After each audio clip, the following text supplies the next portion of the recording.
Bikini हो जब पही के चले बिकनी हो। दोस्तों आज हम बात करने वाले हैं भोजपुरी इंडस्ट्री के बारे में। चश्मा उतार न तो हमरा डिस्टर्ब होता। बाक मर दे तोरा तो खाली हमेशा हमरा चश्मा में से प्रॉब्लम रहेला। तो आज हम बात करें खाली पवन और खेसारी के बारे में। ठीक है। भोजपुरी में अभी तक दुइयो को पिलर बाड़न, एक तरफ बाड़न पवन और दूसरा तरफ बाड़न खेसारी। हाँ बिल्कुल एकदम सही। ये लोग बा अभी भोजपुरी इंडस्ट्री में सब पर भारी। भोजपुरी इंडस्ट्री में फिल्म से ज्यादा कंट्रोवर्सी चलेला। हाँ बिल्कुल एकदम सही। यहाँ पर इस फर्क ना पड़ेला कि तोहर सकल गधा के गांड जैसन बा कि सुअर के लाड़ जैसन बा, लेकिन तू स्टार बन सकेला। यहाँ पर ई फर्क ना पड़ेला कि तोहर कमर बा कि कमरा, लेकिन तू स्टार बन सकेला। ओवर एक्टिंग होता थोड़ा जी। आज से लगभग 7 दिन पहले पूरा झा एगो वीडियो बनैलन, जो वीडियो के टाइटल बा मर्द नंबर 1। ई वीडियो जब आइल तब मतलब एकदम हुंकार मच गई। ये वीडियो में एकदम बात कइल गइल बा महुआ सिंह, मतलब महुआ सिंह के नाम भइल बा, लेकिन टारगेट कइल गइल बा पवन सिंह के। हाँ बिल्कुल एकदम सही। पवन सिंह कैसन मतलब लोग के साथ रिएक्ट करेलन उ बतावल गइल बा। एमे ये तक बात बोल देवल गइल बा कि मतलब महुआ सिंह जी आइल बाड़न, डायरेक्टर बोलता कि हम जातानी लाड़ चाटे, तू लाड़ चाटे चला। जाओ सब लाड़ चाटो जाओ, हम भी जातेंगे। और ई वीडियो यूट्यूब पर जया आइल तो या नंबर 1 ट्रेंड पर चलता। एकदम रियलिटी भोजपुरी के दिखावल गइल बा। फर्स्ट बार जब हम वीडियो देखनी तो जहां तक हमनी के नहीं पता भोजपुरी इंडस्ट्री के जितना अंदर की बात उतना पूरा झा उ वीडियो में बतैले बाड़न, जेमे उ भोजपुरी से कुछ रिलेटेड भी ना बाड़न, ना कुछ भोजपुरी के बारे में वीडियो बनावेलन, ना कोनो स्टार के साथ रहलन, लेकिन हर एक बात मतलब छोट से छोट डिटेल्स वो वीडियो में बतावल गइल बा। हीरोइन कहां बा? हीरोइन नमस्ते सर। इसको मालूम नहीं है, नया नया आई है, कोई बात नहीं। तो देखिए मामा जी इनको 10,000 रुपया इनको नमस्ते बोलने का दिया। What a handsome boy.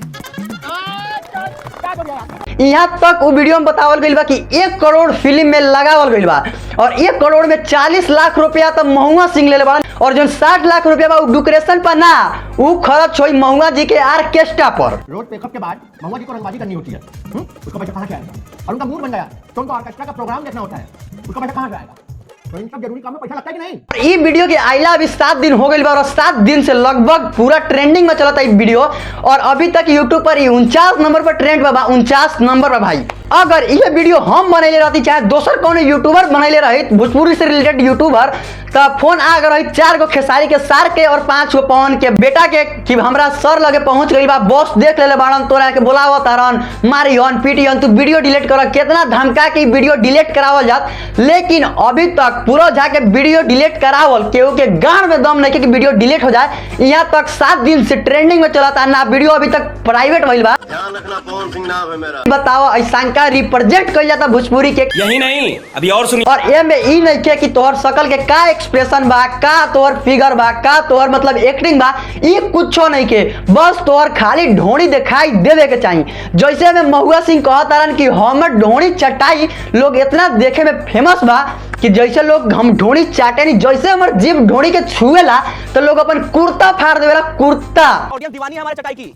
अरे जब स्क्रीन पर हमारा जीभ नाभि को छू जाता है ना तो लोग सब कुर्ता फाड़ देता है, मुझे हाहाकार मच जाता है, मारपीट हो जाता है पूरा यूपी बिहार में। रही एकदम भरपूर होए के चाहिए तबे भोजपुरी फिल्म चली, ना तो ना चली। लेकिन ऐसा का बात नहीं कि आज से पहले ही भोजपुरी फिल्म बनल है और एकदम माटी से जुड़ल भोजपुरी फिल्म बनल भी बा।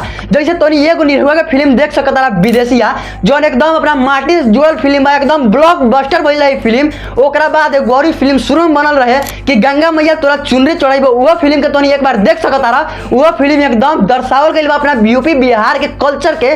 सही बात है। और कुछ दिन पहले सपना चौहान आके इंटरव्यू देत रही ना कि मतलब लोग के अंदर हमनी के अंदर टैलेंट बा, तो सबसे पहले उनका हम टैलेंट तो नहीं दिखावे चाहता नहीं। देख लो समर भैया के साथ का टैलेंट बा इनकर।